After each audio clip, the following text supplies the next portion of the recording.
Hello everyone, today's story is The Starlight Adventure.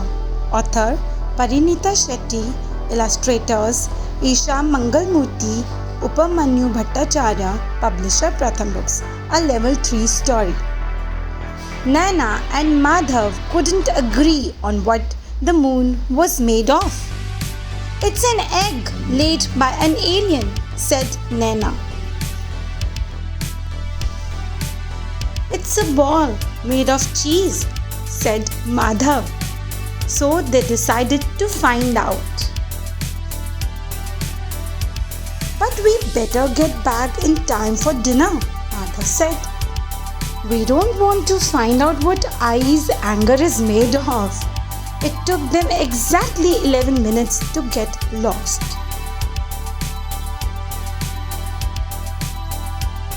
Where is the moon? They asked a glowing unicorn for directions. How come you are so shiny? Do you know what the moon is made of?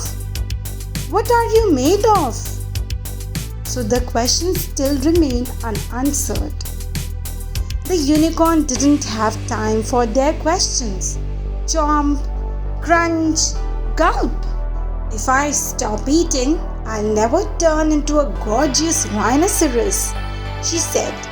Before Naina and Madhav could say anything else, they heard loud sobs in the distance. Wah! Aye! And they are so excited. Woe is me! The new voice wailed.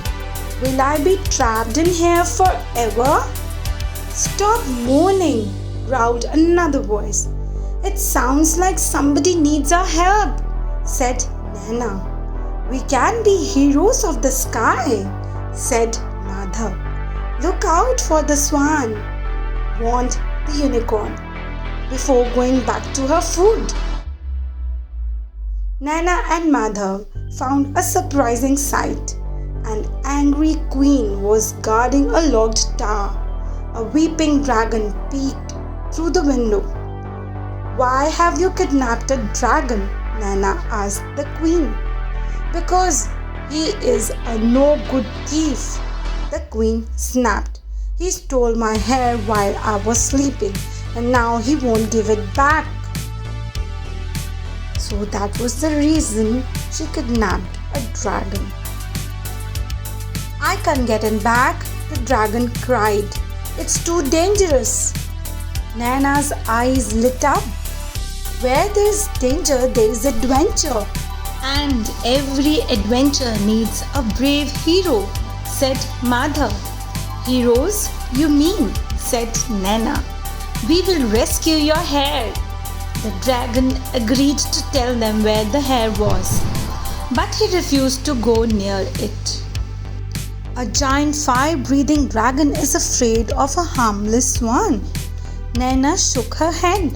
The swan probably doesn't even know that the hair is stolen, Madhav replied. We should just ask him to return it, Naina suggested. Things did not go according to plan. Hiss, snort, flap. The swan spread his wings and attacked the spaceship. Then he chased them across the sky. By the time they escaped the swan, Madhav and Naina's stomachs were growling with hunger. They looked at the clock in the sky and gasped. We are late, Madhav said. They revved the engine of the spaceship. Whir, whir. The engine sputtered and came to a halt. Mwomp. The siblings panicked. We are stuck. How do we get back home? I will be so angry. I'm so hungry. They turned to the stars for help. The dragon had a blocked nose because of all the weeping. They couldn't ride his flames home. The flying horse had sent his wings to the dry cleaner. He couldn't fly them home.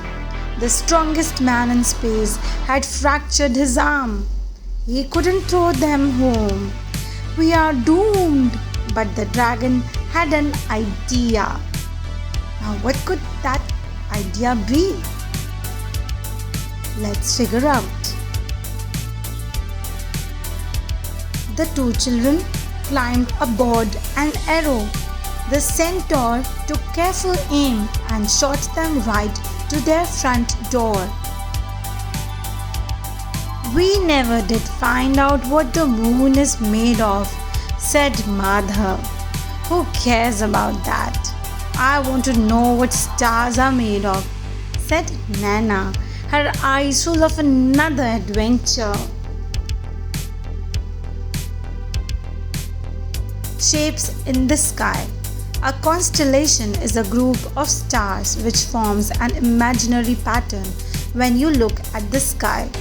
These patterns are formed by the brightest stars in the sky. The patterns can be animals and objects, mythological people, gods and creatures, and scenes from ancient stories. In 1922, astronomers divided the sky into 88 constellations. Constellations are useful because they can help people recognize stars in the sky. In ancient times, people used constellations to help keep track of the calendar so that they knew when to plant and harvest crops. Sailors and travelers also used constellations as guides to help them find their way.